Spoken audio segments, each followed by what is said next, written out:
vie.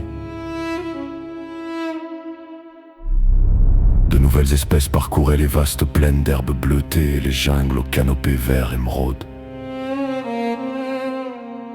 Mais la place du sommet, ce trône de l'intellect, était restée vacante.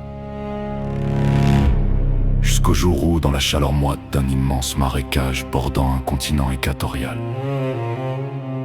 une créature se redressa sur ses membres postérieurs. Ce n'était pas un mammifère.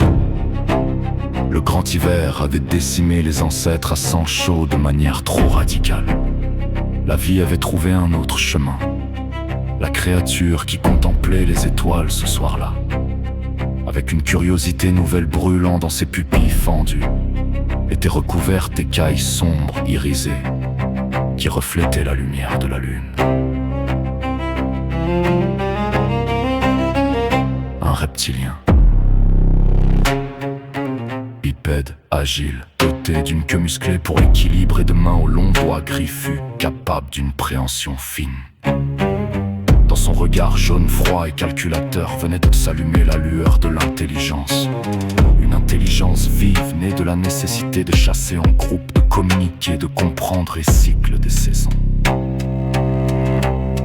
Bientôt, le premier outil fut taillé. Puis, le premier feu fut allumé, repoussant les ombres de la jungle. Les grognements se muèrent en langage complexe. Des huttes de branchage s'élevèrent près des deltas. Le cycle de la conscience reprenait sa marche inexorable. Ces êtres s'organisèrent, fondèrent les premières tribus, les premiers villages, dressant leurs têtes écailleuses vers le ciel pour y chercher des dieux ou des réponses. Ils allaient bâtir, eux aussi. Ils allaient explorer la géométrie, la philosophie, la guerre et l'art. Ils allaient découvrir que l'univers au-dessus de leur tête était vaste et rempli de mystères. Mais vers quel horizon cette nouvelle espèce allait-elle marcher? L'intelligence est une arme à double tranchant, un don qui n'est jamais livré avec son manuel de sagesse. Allait-il comprendre l'équilibre fragile de ce monde? Allait-il bâtir des sociétés fondées sur le respect du vivant, sur la liberté fondamentale de penser, de croire ou de ne pas croire?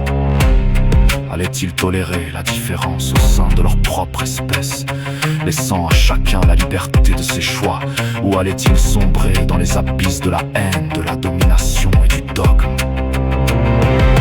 Ferait-il les mêmes erreurs que ces singes sans poils qui les avaient précédés, des millions d'années plus tôt? Détruirait-il le berceau luxuriant qui les nourrissait au nom d'un progrès aveugle? Le vent bruissait dans les feuilles géantes, indifférent à ces questions. La terre, purifiée, silencieuse, se contentait de tourner seule. Dame Nature le savait, car l'intelligence ne garantit pas la survie. Posséder le pouvoir de modeler le monde ne donne pas celui d'en échapper aux lois. La nature observe. Elle attend prête, si nécessaire, à déclencher un nouvel hiver, pour que la toile soit de nouveau vierge.